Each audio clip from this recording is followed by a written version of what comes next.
नमस्कार, बहुत स्वागत है आपका सुपरफास्ट सेंचुरी में। मैं हूं रीनू। सबसे पहले बात करेंगे रायपुर से बड़ी खबर की। कांग्रेस नेता अरविंद नेताम और अमरजीत चावला को नोटिस जारी किया गया। पार्टी ने 7 दिनों के भीतर मांगा जवाब।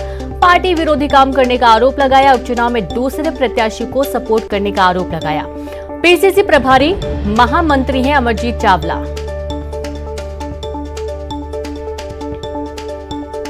और ज्यादा जानकारी के साथ संवाददाता ममता जुड़ गई हैं। ममता, एक बड़ा आरोप, बड़ी खबर जो मिल रही है, उपचुनाव में दूसरे प्रत्याशी को सपोर्ट करने का आरोप लगाया जा रहा है। पूरा मामला बताएं, क्या है? बिल्कुल, देखिए, पीसीसी प्रभारी महामंत्री अमरजीत चावला और उसके साथ ही अरविंद नेताम जो है उन्हें नोटिस जारी किया है। एआईसीसी सचिव तारिक अनवर ने नोटिस किया। इस नोटिस में अमरजीत चावला से ये कहा गया है कि उन्होंने पीसीसी दफ्तर राजीव भवन में बैठकर जो है पार्टी के अगेंस्ट बयानबाजी दी और इसके साथ ही राज्यपाल का जो बयान आया था आरक्षण को लेकर, तो उन्होंने उस बयान को सपोर्ट किया। दूसरी बात अगर हम बात करें तो अरविंद नेताम को इस बात से लेकर नोटिस जारी किया गया है कि जो भानुप्रतापपुर उपचुनाव हुआ था, उन्होंने सर्व आदिवासी समाज को जो संगठन है वो एक तरह से खड़ा किया और उसके साथ ही उसके जो कैंडिडेट है उनके साथ खुलकर जो है उनके लिए कैंपेनिंग की और इसी मसले पर इस पार्टी विरोधी बताया है और इसी को लेकर 7 दिनों के भीतर वो अपना जवाब जो है वो पेश करेंगे। बहुत शुक्रिया आपका ममता जानकारी के लिए। तो पार्टी ने 7 दिनों के भीतर जवाब मांगा है। पार्टी विरोधी काम करने का आरोप है। उपचुनाव में दूसरे प्रत्याशी को सपोर्ट करने का आरोप। कांग्रेस नेता अरविंद नेताम और अमरजीत चावला को नोटिस जारी किया गया है। और चलिए अब अगली खबर का हम रुख करेंगे। बात करेंगे भोपाल से बड़ी खबर की। चुनावी मोड में कांग्रेस पीसीसी चीफ कमलनाथ ने बुलाई बड़ी बैठक, जहां कमलनाथ ने 12 फरवरी को कांग्रेस कार्यालय में बैठक ये होगी और सभी जिला प्रभारियों और जिला अध्यक्षों को बुलाया गया है। भोपाल विधानसभा चुनाव को लेकर तैयार होगी रणनीति। संगठन और नेताओं की जमीनी स्थिति का फीडबैक लिया जाएगा। चुनावी तैयारियों और भाजपा को घेरने की बनेगी रूपरेखा। तो पीसीसी चीफ कमलनाथ ने बड़ी बैठक बुलाई है। चुनावी मोड में कांग्रेस इस वक्त नजर आ रही है। 12 फरवरी को कांग्रेस कार्यालय में बैठक होगी। सभी जिला प्रभारियों और जिला अध्यक्षों को बुलाया गया। भोपाल विधानसभा चुनाव को लेकर तैयार होगी रणनीति। ये प्रभारियों की होगी, जिला प्रभारियों की होगी और ये संगठन की जो बैठकें होती है निरंतर जारी रहती है। प्रदेश में जिला स्तर पर क्या कार्य किए जा रहे हैं, संगठन स्तर पर क्या किए जा रहे हैं, उनको लेकर फीडबैक लिया जाता है और ये बैठकों का दौर लगातार जारी रहेगा। और अभी 12 तारीख को भी एक बैठक होना है, उसके बाद निरंतर ये प्रक्रिया जारी रहेगी। जिला अध्यक्ष, जिला प्रभारी दोनों इसमें शामिल होंगे सभी जिलों के? जी हाँ, सभी जिलों के जिला अध्यक्ष, जिला प्रभारी इसमें शामिल होंगे और माननीय कमलनाथ जी बैठक को लेने जा रहे हैं। तो बैठक में पूरे प्रदेश स्तर पर जो हमारे मंडलम सेक्टर जो बने हुए हैं उसको लेकर भी चर्चा होगी और जिला अध्यक्ष जो अभी नए बने हैं उनको लेकर भी होगी और कई तरीके का फीडबैक इसमें लिया जाएगा। तो सुना आपने, कई तरीके के फीडबैक लिए जाएंगे और विधानसभा चुनाव को लेकर रणनीति तैयार की जाएगी, जिसके चलते 12 फरवरी को कांग्रेस कार्यालय में यह बैठक बुलाई गई है और सभी जिला प्रभारियों, जिला अध्यक्षों को इस बैठक में बुलाया गया है भोपाल। तो वहीं संगठन और नेताओं की जमीनी स्थिति का फीडबैक लिया जाएगा। चुनावी तैयारियों और भाजपा को घेरने की रूपरेखा इस दौरान तैयार की जानी है।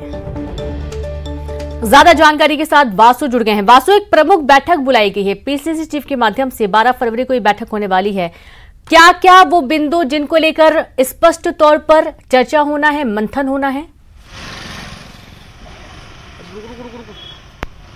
बिल्कुल, देखिए, मध्य प्रदेश में चुनावी साल है 2023 और कांग्रेस और भाजपा दोनों ही दल पूरी तरह से अब चुनावी रणभूमि में उतर चुके हैं। चुनाव का शंखनाद जो है वो अगर पार्टियों के स्तर पर बात करें तो हो चुका है, क्योंकि दोनों ही दल भलीभांति इस बात को जानते हैं कि कांटे का मुकाबला 2023 में होगा और कांग्रेस लगातार अब जमीनी स्तर पर अपनी पकड़ जो है मजबूत करने की कोशिश कर रही है, क्योंकि कमलनाथ पहले ही स्पष्ट कर चुके हैं कि ये जो चुनाव है वो भाजपा के संगठन से कांग्रेस की सीधी तौर पर टक्कर होनी है। तो यही वजह है कि एक बड़ी बैठक उन्होंने बुलाई है। परसों ये बैठक होगी जिसमें कांग्रेस के सभी जिला अध्यक्ष और जो जिला प्रभारी हैं वो पहुंचेंगे और क्षेत्र में अगर जमीनी स्तर पर बात की जाए तो क्या कुछ कुछ तैयारियां हैं, कांग्रेस कितनी मजबूत है, किन क्षेत्रों में क्या चुनौतियां हैं, जनता की ओर से क्या कुछ डिमांड रखी जा रही है, जनता की ओर से क्या कुछ फीडबैक मिल रहा है, ये सारी बातें कमलनाथ तक पहुंचाएंगे। और निश्चित ही अब देखिए जमीन पर कांग्रेस को कैसे काम करना है, किस तरीके के आंदोलन हो, धरने प्रदर्शन हो, भाजपा सरकार को कैसे घेरा जाए, और कांग्रेस की 15 साल की जो 15 महीने की जो सरकार थी उसकी क्या कुछ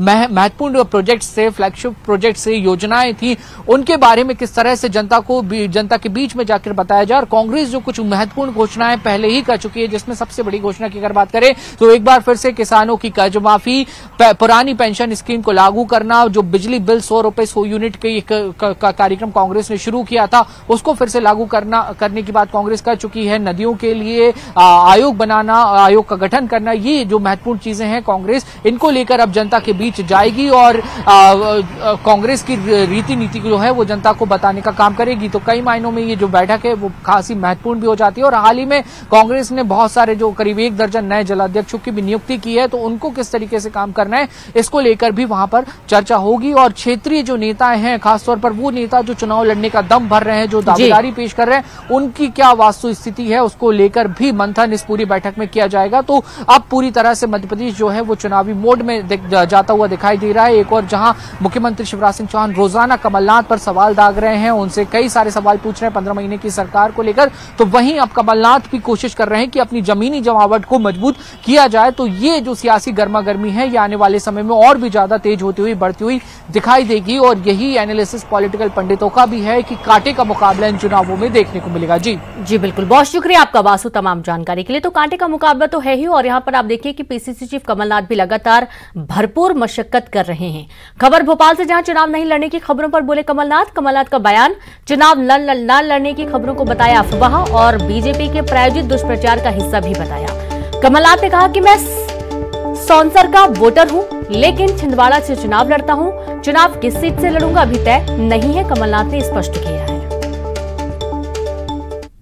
यहाँ पे बात चल रही है कि आप चुनाव नहीं लड़ेंगे विधानसभा का। मैंने ये कभी नहीं कहा। कल मैंने पत्रकारों का एक भोज दिया था, उन्होंने कहा कहां से ये बात चली कि स्थानीय को आप टिकट देंगे। मैंने कहा सबसे ज्यादा तकलीफ तो मुझे है कि मैं छिंदवाड़ा का स्थानीय नहीं हूँ, मैं छिंदवाड़ा जिले में सौंसर का हूँ, और सौंसर छिंदवाड़ा जिले में ही है। मेरा गांव जो है सौंसर में आता है। तो मेरे से ये कहते हैं सौंसर वाले कि आप छिंदवाड़ा जाके क्यों लड़ते हैं चुनाव। मैंने कहा क्योंकि जनता सोचेगी मेरी पहचान छिंदवाड़ा से है, वो सोचेगी मैंने छिंदवाड़ा से नहीं लड़ा, किसी ने सौंसर का नाम ही नहीं सुना होगा। सौंसर विधानसभा में मेरा गांव आता है। मैंने कहा मैं तय करूंगा मैं कहां से लड़ूंगा। ये बात कही, ये उस संदर्भ में थी जब स्थानीय लोगों को टिकट देने की बात हुई। तो देखा आपने, पीसीसी चीफ कमलनाथ ने स्पष्ट किया है कि वो सौंसर से बिलोंग करते हैं, उनका गांव सौंसर में है, और कई लोगों ने तो नाम भी नहीं सुना होगा। और कई बार उनके जो संबंधित लोग हैं वो पूछते भी हैं कि आप छिंदवाड़ा से चुनाव क्यों लड़ते हैं, और यही कारण है कि अभी स्पष्ट नहीं हो पा रहा है कि उनको चुनाव किस सीट से लड़ना है। और चुनाव नहीं लड़ने की खबरों पर भी कमलनाथ ने स्पष्ट किया है, और उन्होंने बीजेपी पर निशाना भी साधा। उनका ये कहना है कि ये बीजेपी के प्रायोजित दुष्प्रचार का हिस्सा है। चुनाव न लड़ने की खबरों को अफवाह बताते हुए उन्होंने बीजेपी पर भी निशाना साधा।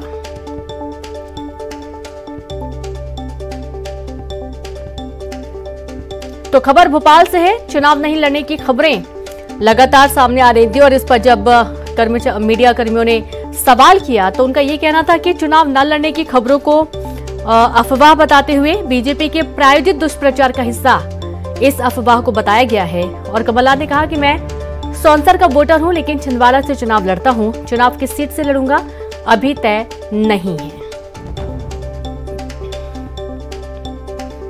यानी कि कमलनाथ चुनाव तो लड़ेंगे, जाहिर सी बात है, और जिस तरीके से वे कमर कस चुके हैं और लगातार लोगों से बातचीत करने की कोशिश में जुटे हुए हैं, कार्यकर्ताओं को जोश भरने में जुटे हुए हैं, उसके बाद से स्पष्ट है कि वो चुनाव लड़ेंगे। और ज्यादा जानकारी के लिए, बातचीत करने के लिए हमारे साथ कांग्रेस से अजय सिंह यादव जी भी जुड़ गए हैं।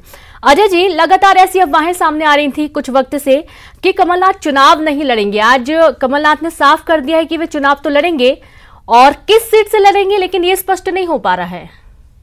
देखिए, भारतीय जनता पार्टी के नेताओं में कमलनाथ जी का जो फोबिया है वो घबराहट, बौखलाहट की सारी हदों को पार करता जा रहा है। इसलिए भाजपा के नेता इस तरह के झूठ और भ्रम फैलाने में लगातार लगे रहते हैं। कल किसी ने ये अफवाहें फैला दी कि कमलनाथ जी चुनाव नहीं लड़ेंगे, जबकि ऐसा कोई बयान, कोई प्रेस वार्ता या कोई स्टेटमेंट किसी के द्वारा नहीं दिया गया। लेकिन भाजपा की जो डर्टी ट्रिक्स डिपार्टमेंट है वो सक्रिय हो गई। असल में भारतीय जनता पार्टी डर गई है कमलनाथ जी से। कमलनाथ जी स्वयं भी चुनाव लड़ेंगे। पूरे मध्य प्रदेश में 230 सीटों पे कांग्रेस पार्टी कमलनाथ जी के नाम पर ही चुनाव लड़ रही है और जनता का भारी जन समर्थन कमलनाथ जी के नाम पर मिल रहा है। इसलिए भाजपा के नेता दुष्प्रचार कर रहे हैं। जी, हमारे साथ बीजेपी से रजनीश अग्रवाल जी भी जुड़ गए। रजनीश जी, चुनाव न लड़ने की खबरें लगातार सामने आ रही थी कमलनाथ जी की। उन्होंने स्पष्ट किया है कि बीजेपी के प्रायोजित दुष्प्रचार का हिस्सा है। प्रेस कॉन्फ्रेंस में मीडिया के रूप में बीजेपी गई थी, बीजेपी के पत्रकार गए थे वहाँ, बीजेपी पत्रकारों को भेजी थी जिनको इन्होंने बताया था। चुनाव लड़ने और नहीं लड़ने की बात बीजेपी कार्यालय में आके कमलनाथ जी अच्छा, उन्होंने ये भी स्पष्ट किया रजनीश जी कि चुनाव किस सीट से लड़ूंगा ये तय नहीं है, लेकिन चुनाव लड़ेंगे जरूर। नहीं, ना लड़ने के बारे में बताएं वो, लड़ने के बारे में भ्रम खड़ा करें वो, और भाभी, अवश्य भाभी, संभावी और भाभी और पता नहीं क्या क्या करें वो, और उनके ही नेता लगाएं आरोप उन पर, अरुण यादव जी हों चाहे वो जीतू पटवारी जी हों। जी जी, शुक्रिया आप दोनों का हमसे जुड़ने के लिए, बातचीत करने के लिए। तो इस तरीके से अभी आप देखिए कि इसको लेकर भी लगातार सियासत हो रही है और कमलनाथ जी को लेकर बार बार कहीं ना कहीं नई नई खबरें सामने आ रही हैं। नरोत्तम मिश्रा का कमलनाथ पर बड़ा बयान, कांग्रेस के लोग ही कमलनाथ को कर रहे परेशान, अलग अलग वेरिएंट के लोग परेशान कर रहे हैं। कोरोना के वेरिएंट की तरह कमलनाथ को परेशान किया जा रहा है। तंग आकर ही चुनाव लड़ने से कमलनाथ ने इनकार किया और अभी आप देखिए कि आपने हाल ही में सुना कमलनाथ जी ने स्पष्टीकरण भी दिया है।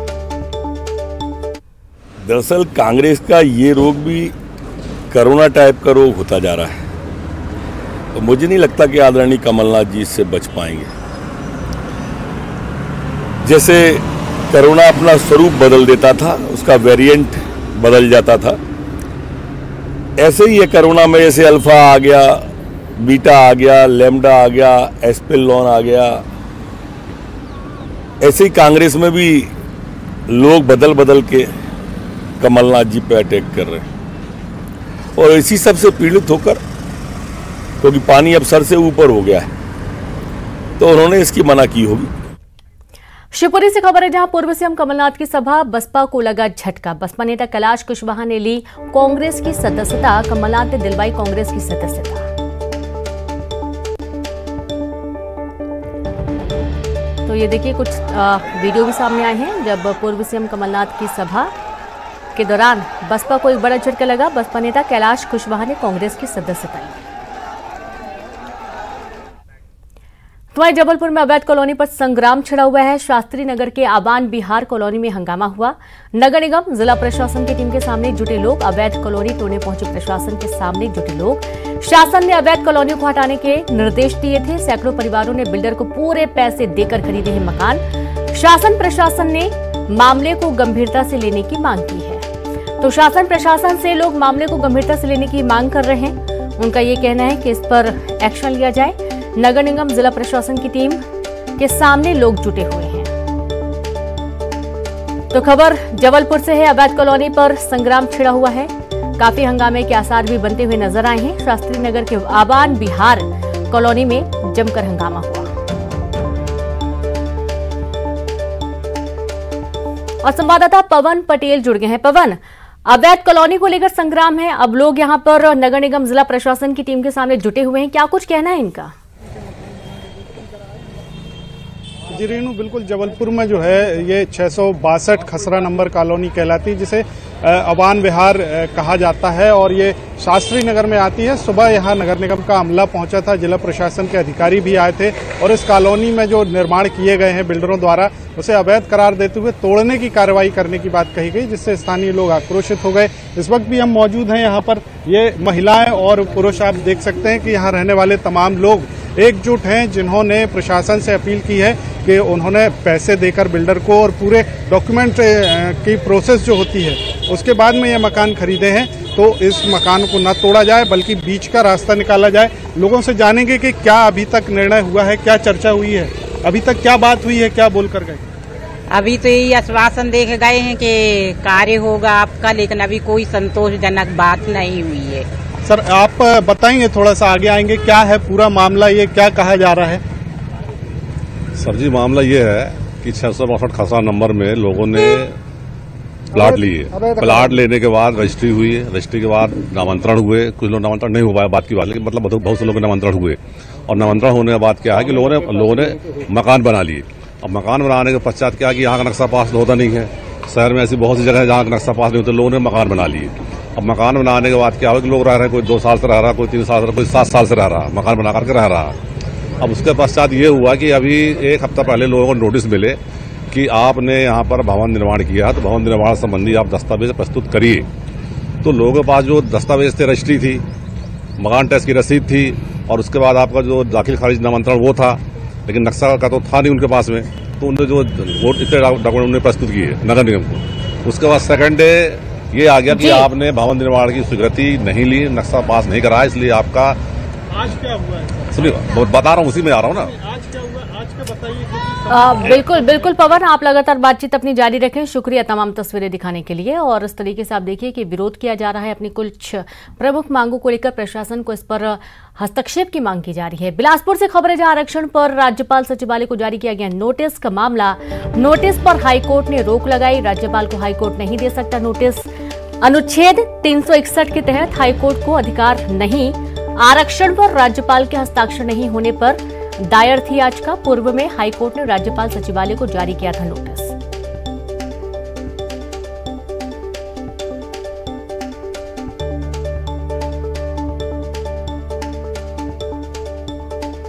तो आरक्षण पर राज्यपाल सचिवालय को जारी नोटिस का मामला है। बिलासपुर से आपको बड़ी खबर दे रहे हैं। आरक्षण पर राज्यपाल सचिवालय को जारी नोटिस मामले में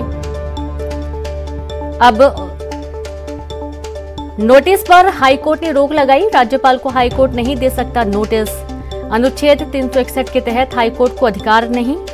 आरक्षण पर राज्यपाल के हस्ताक्षर नहीं होने पर याचिका दायर की गई थी। और संवाददाता विनोद जुड़ गए। विनोद, अब राज्यपाल सचिवालय को जारी नोटिस मामले में हाईकोर्ट ने स्पष्ट किया कि नोटिस पर रोक लगा दी गई है और यह भी कहा गया कि अनुच्छेद 361 के तहत हाईकोर्ट को अधिकार नहीं है नोटिस देने का। बिल्कुल, देखिए 3-4 दिनों से जो मामला है वो आरक्षण मामले को लेकर के हाई कोर्ट के कई पेचों की उलझन में फंसा हुआ है। और सीनियर एडवोकेट सुप्रीम कोर्ट के कपिल सिब्बल आए थे और उस तरह हुआ है तो पर भवन आपके पास सही तरीके से नहीं पहुंच पा रही विनोद, शुक्रिया जुड़ने के लिए।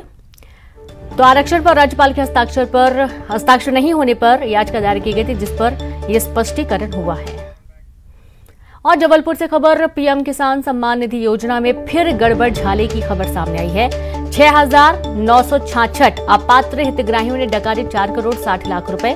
किसान के नाम पर कोई निकला इंजीनियर तो कोई वकील। सरकारी कर्मचारियों ने भी डकारी सम्मान निधि की राशि। करोड़ों की वसूली करने प्रशासन का छूट रहा पसीना। सिर्फ 18% राशि की वसूली हो पाई है।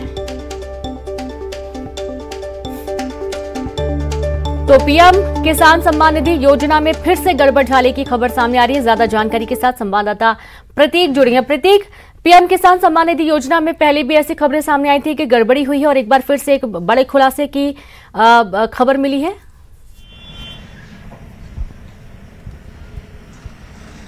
हाँ देखिए, बिल्कुल रीनू, फिलहाल एक बार फिर इस साल जब कहीं ना कहीं फाइनेंशियल ईयर एंड हो रहा है तो आंकड़े कहीं ना कहीं चौंका रहे हैं, जो कि 6,966 किसानों ने तकरीबन जो राशि थी वो 5 करोड़ से अधिक की थी, लेकिन 18% वसूली हो गई। अभी भी 4 करोड़ 60 लाख रुपए की राशि जो किसान सम्मान जो पात्रों को जानी थी वो अपात्र ले गए। कोई इंजीनियर निकला, कोई वकील निकला, कोई सरकारी कर्मचारी निकला जो इसने किसान बन के इस राशि को कहीं ना कहीं अपने खाते में डलवा लिया। बेशक गलतियां तो इनकी है ही, लेकिन कहीं ना कहीं अधिकारियों की भी है, क्योंकि ना कोई जांच की गई और आंकड़े बढ़ाने के चक्कर में, जल्दबाजी के चक्कर में सरकारी राशि इस प्रकार से अपात्र लोगों के पास चली गई। अब कहीं ना कहीं वसूली में पसीना छूट रहा है, नोटिस जारी किए जा रहे हैं और एक बहुत बड़ी रकम है। 4 करोड़ 60 लाख की रकम भी काफी बड़ी होती है रेनू, तो बेशक देखना होगा कब तक ये वसूल पाते। फिलहाल नोटिस सभी को जारी कर दिए गए हैं। जी बिल्कुल, बहुत शुक्रिया आपका प्रतीक तमाम जानकारी के लिए। तो सभी को नोटिस जारी किया गया, सिर्फ 18% राशि ही अभी वसूल हो पाई और यहां से एक बड़े खुलासे की आशंका भी व्यक्त की जा रही है। खरगोन के सनावर में निजी बस की चपेट में आने से बाइक सवार 4 युवकों की मौत हो गई। चारों युवक खंडवा के पुनासा तहसील के भोंगावा के बताए जा रहे हैं। लोगों की माने तो बस को ओवरटेक करने के चक्कर में बाइक की बस से टक्कर हो गई और मौके पर ही 2 युवकों की मौत हो गई। तो वहीं गंभीर घायल 2 युवकों ने इलाज के दौरान अपना दम तोड़ दिया। के आसपास और जो इंदौर तो खरगोन के सनावत का पूरा मामला है, जहां पर निजी बस की चपेट में आने से बाइक सवार 4 युवकों की मौत हो गई। चारों युवक खंडवा की पुनासा तहसील के भोंगावा के बताए जा रहे हैं। बस को ओवरटेक करने के चक्कर में बाइक की बस से टक्कर हुई, मौके पर ही 2 युवकों की मौत हो गई और घायल युवक 2 युवकों के इलाज के दौरान उन्होंने अपना दम तोड़ दिया। के आसपास और जो इंदौर से खरगोन से इंदौर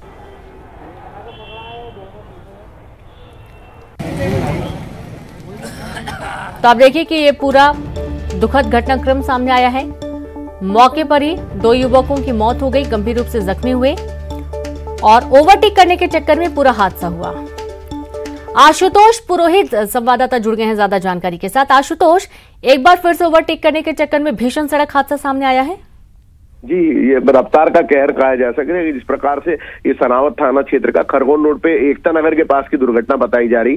खरगोन जिले के सनावत क्षेत्र है। हालांकि जो चारों मृतक मजदूर हैं, युवक हैं, वो पेशे से मजदूर थे, बेड़िया जा रहे थे भोगावा, जो खंडवा जिले की पुनासा तहसील है, वहां के निवासी थे और ये चारों बाइक से जा रहे थे। इस दौरान जो एकता नगर है, एकता नगर के दौरान बस जो निजी यात्री बस थी खरगोन से सनावत के लिए आ रही थी, शारदा बस ट्रेवल्स मानी बस है और बस ने ओवरटेक किया और जिससे बाइक चपेट में आ गई। चारों युवकों की, जिसमें एसडीएम जो बढ़वा है जो मौके पहुंचे, उनका कहना है कि दो लोगों की मौके पे मौत हुई। बिल्कुल, शुक्रिया आपका आशुतोष जानकारी के लिए। और खबर कोंडागांव से आंगनबाड़ी कार्यकर्ताओं का आंदोलन हुआ तेज। दुधमुहे बच्चों के साथ आंगनबाड़ी कार्यकर्ताओं का धरना चल रहा है। 6 सूत्री मांगों को लेकर हो रहा आंदोलन। तो खबर कोंडागांव से, जहां आंगनबाड़ी कार्यकर्ताओं का आंदोलन तेज हुआ है। सतना में देर रात एक शादी समारोह में दुल्हन के गहने चोरी हो गए। करीब 4 लाख रुपए के गहनों से भरा बैग, दुल्हन का बैग चोर लेकर फरार हो गया और जब इसकी जानकारी बारात को लगी तो विदाई के बाद दुल्हन सहित पूरी बारात ने मामला दर्ज कराने के लिए थाने में डेरा डाल दिया। काफी मशक्कत के बाद थाने में रिपोर्ट दर्ज की गई और चोर की तलाश जारी है।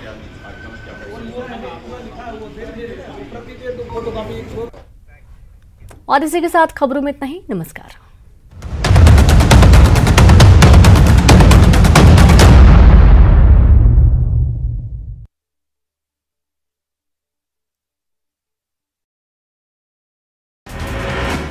आज अंबिकापुर के दौरे पर रहेंगे सीएम भूपेश बघेल। बैंड बार का करेंगे दौरा राजधानी रायपुर।